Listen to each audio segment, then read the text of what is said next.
Hey there, and welcome back to this next episode that features the Daihatsu Rocky project. In fact, this is actually a little bit of a sub episode or a sub project. It is very directly related to the Rocky, but it's a little bit different because today I'm going to talk about a specific component of the Rocky that I'm building. Or if you guys, I say Rocky, but it's not the Daihatsu Rocky that you guys may know if you're living in the States. It's really a Daihatsu four-track F73. It's the second generation of what was considered the Toyota Blizzard. It never came to the States, but that's what this is. So here's the deal. This is my custom shock tower upper cross member because my shocks are going to come in at an angle like so from the axle, and this will be mounted just slightly forward of axle center and the chassis toward the front, because my shock tabs on the the shock mount points on the axle themselves are actually mounted to the front of the axle housing instead of on top of the axle tube. The reason for that is just space, and so that everything will work so that my shocks will not overly compress, but will also allow the amount of down travel that I want.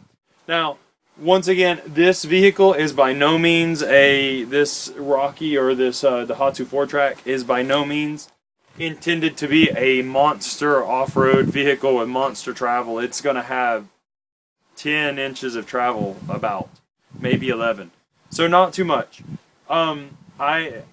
This is all being done because I am doing a conversion on the back. If you're just tuning into these shows, going from the the coil spring on trailing arms to a leaf under axle conversion.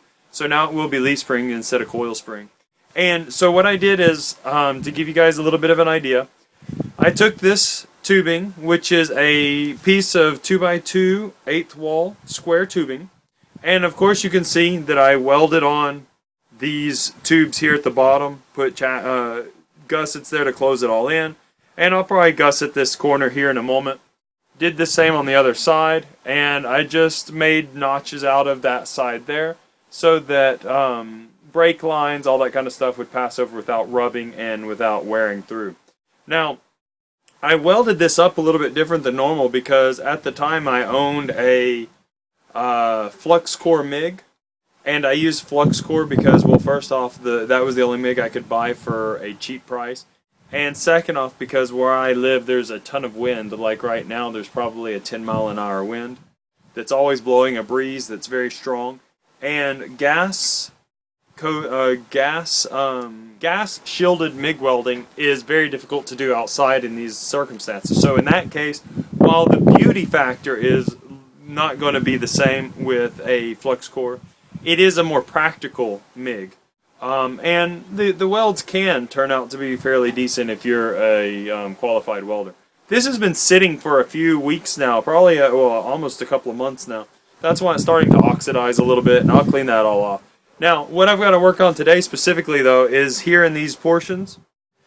I'm going to cut plate and put it on these angled portions, and then I am going to also cut and build reinforcement gussets that go around the eyes of these holes so that I can make sure that I have support for the shocks so that these tabs don't flex and then break off with time. They shouldn't, especially with the bushings, but that's what I'm going to do at the moment, so I'll show you how I'm doing that. Here you can see that I have started welding up the plates like I had mentioned. I'm going to put a plate here, one here, and one here. And what I've done here is that I took the measurement from about where the top edge, right here, of the plate would hit the round area, and then up to the top and cut. I always cut a little bit of extra length because I can grind that down and then weld that up there, and that's better. It just makes it a little bit smoother, a little bit better looking, and that works just fine for me. Couple of things though that you probably want to keep in mind is that, like, I know with this here as it is, I might have to cut a little notch out so that the shoulder of the shock can actually fit inside there as it rotates, which is fine. I knew that going into it, but I had made the decision to go ahead and weld this in and then cut it out later, rather than trying to install it and tack it up and do all that. I just think it'll be a little bit faster and a little bit easier this way. Now, here I had to fill in quite a bit, and so when you're doing any kind of fill-in work, I found that typically it's a little bit easier to push the weld instead of pull it, because pulling would have been this direction, and pushing was from that direction forward, and you have to learn to be slow. Don't forget that you may have to change amperages as well while you're welding. So like I started off with a higher amperage because these points were very close together. And then I did that at the bottom point as well because they were touching flush. But here there was a gap that I had to fill in. And as I was filling, because the two separate pieces of metal were separated, they would be burnt out by the heat of the electrode. So I turned down the amperage and then I welded in, and that kept it hot enough to actually fuse the metal from the electrode in, but not make it so hot that it was actually deforming or eating out the metal itself. So you just have to learn. It took me a long time to practicing with this stuff to kind of learn those little tricks, but I'm sure that you guys will pick them up with a little bit of practice. All of this just takes practice. All of it just takes practice. So I'm going to go ahead and do the other 3 plates that I have here. And then I'm going to go back and grind this down and sand it out. And then I'm going to make the gussets here, and I'll show you how I'm doing those. Okay, so looking at what I've done here recently, as I said, I wanted to kind of get a feel for what was going on and then go from there. And you can see right here that the shock is already touching at the top. So I know I need to grind that out a little bit. And I'll do the best that I can to make it pretty. But I'll just grind it from there on over to give that head of that shock enough not to rub, but also still keep enough strength to support those edges. And then on top of that, I went ahead and looked at the angles. And as I thought, the angles are just fine actually. I don't really need any more angle than that considering the limited travel that my shock and my axle is going to have. If you notice, one thing I didn't mention is that on this side here, the angle is steeper than this side here, and the reason for that is because the way I have this, the axles set up, or the axle set up and these shocks set up, is that in their at rest position, when the truck has no load on it, or just the typical load, it's not under any force, the shocks will already be at an angle. So I didn't need these to be like, I didn't need it to be as steep on this side as I did this side, because it's never going to reach this angle on the inside, only going to move further toward the outside. So that allowed me to steepen up this side here and leave this even longer, and that makes it stronger in between the two mounting positions here, and that allows this to be a stronger unit with me doing less welding and less reinforcements with gussets and fish mouths and all that kind of stuff. Okay, so I'm on to finishing up this portion of the shock tower crossmember, or the shock crossmember, whatever you want to call it. It's the mounting crossmember for the back of the chassis. Now, I placed the, if you remember, I welded these plates in and then I cut them. So it was difficult to cut them out. It was more difficult than I thought to cut out these relief notches for the shock to move. But what I should have done is tack the plates in and then cycled the shock in there and then cut the 4 tacks off with the 2 tacks off and then cut that off and then replaced it, and then it would have looked better like these do. So learn from me. Tack the plate in, then cut. Don't rely on where your cutting disc or whatever will reach installed. Okay, that's first thing. Second thing is, I did a well, I'm gonna turn this one around. I'm reinforcing, quote unquote, these shock mount tabs that are the 1/8 inch wall tubing that I cut out around a hole that I drilled in them. And I just felt that they needed to be a little stronger. So I did a couple of things. One, I had thought I was going to have to make spacers for my shocks to mount in here and fill up that space. Yet, in the end, I didn't have to make spacers because I figured out that if I use the aftermarket polyurethane shock bushings that are sold here for like $1 a piece, so I mean, what is it, $4 for the whole shock set, $1 per side. You know, I mean, I'm sorry, $2 per side. I didn't need to make any spacers, and I can buy those. They're the same size no matter what shock you have. They only sell one size here, so I'm good to go on that. But I still did want to reinforce the outside edges. Why? Not because there should be a ton of flexing on this, but because, well, it is thin, and I mean, cycling through, you're still going to have some flex on this. Now, what I did is I just took a 5/8 hole washer, and I know some people are going to say that's not a good material to use for reinforcement. Yeah, if you were making a full-on off-road buggy that's, got huge amounts of travel, no, do not do this. Cut it out of 3/16 or 1/4 inch cold roll steel. This zinc stuff, honestly, is not the best to be welding onto, but for what I'm doing, this here, I guarantee you it'll never come off of this.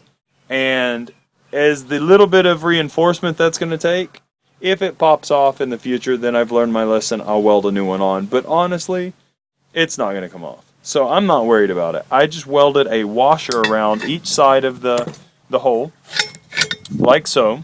And the thing you need to make sure is that it lines up, right? So I was like, well, how am I going to do that and make sure it lines up perfectly? And you have to be careful doing this, because one thing is, if you have a good bolt, which I do here, I don't want to get slag on my actual bolt threads, right? So how do I do that then? Well, I decided if I put the head of the bolt through with the washer there, I can tack it angling downwards. This is applicable for MIG or for flux core or for arc or stick welding. But if I tack it right there downward, the spatter more than likely won't get on there, and it doesn't. I usually tack it away from the spatter, away from the threads and downward. And then I do the same thing over here. And then I take the bolt out, and then I weld it up. And I do that, and then I flip the bolt around on the other side so the head is over there, keeping the threads as far away from my welding as I can. And I haven't gotten any slag, any little beads on my threads, so I can use this bolt in the future. So just a couple of details that I thought you guys might be interested in. Honestly, once I get this done, I have to sand it up, and I have to figure out, I have to get back under my Daihatsu, because I haven't been under there in a while, and figure out if I need to mount this to the support brackets that are going to go on the chassis before or after I install the brackets. I might have to install the brackets on the chassis rail first and then this. I just have to get under there, look, but once I get that done, it's done. I mean, there's nothing else for me to do with it. All I have to do is place it in place and put it up there, and then I can install my shocks. And I think with that, I have to finish up welding my brackets onto the bottom of the chassis of the Jeep for the actual pivot mount and the shackle mount brackets. Oh yeah, I have to fab up some new shackles, and then I just have to paint it, and I can drive this thing again. Wow, can you believe that? I can almost pull this thing out to drive. So here it is. It is now finished as far as fabrication goes. All I have to do is clean it up, get all the rust off. I'll spray a rust inhibitor on it, or a rust converter, and then I will spray it down with some undercoating. That's what I will do, and it will be done. It's not, I mean, is it the prettiest thing that's ever been developed? No. But is it decent? Yeah, it's decent. It's solid. It actually has some decent looking welds from the flux core that I was using. The what's it called? The stick welding, of course, is not perfect because, well, I'm still not an expert at stick welding. But it is very strong. And the most exciting part about all this is, like I mentioned earlier, basically I just have to weld this piece in, finish welding up the mounting tabs or brackets on the axle itself, and then I just have to paint. Thanks for stopping by. Thanks for watching the show. Thanks for seeing what I'm up to, and don't forget to stop by and check out all the websites that I have going on. You can stop by beginnersfab.com. You can stop by ericmcgrew.tv, And you can stop by Off-Road Independence, where you will find my off-road podcast that I do. Don't worry, I'm not the expert. I interview other people to help them shed their light on off-roading, and we just talk about off-roading because, well, that's what we all like to do. We like to talk off-roading. So if you want to do that, I encourage you to do so. Please feel free to like, comment, and share on all of my videos. You can also please subscribe to my video channel on YouTube. One more thing is that I have t-shirts, stickers, and other swag available through Zazzle. They're good quality products, so please stop by ericmcgrew.tv, check out the left-hand side of my page. There is a link to Zazzle there, and you can also go straight to zazzle.com/offroad_independence and check out my store there. So all of that really helps me keep these shows going. This is all out of pocket, and any help that you guys were willing to give and any promotion that you're willing to take on by wearing my swag or putting a sticker on your vehicle is very much appreciated. If you buy a shirt, if you put a sticker on your vehicle, please send me photos of them. I'll put them up on the page. Thanks, guys. Till next time, hope you guys have fun. Hope you're inspired to do a little bit of fabricating yourself. And as always, please be safe in all that you do, whether it be willing or fabricating. So until next time, have a good time, and I'll talk to you later.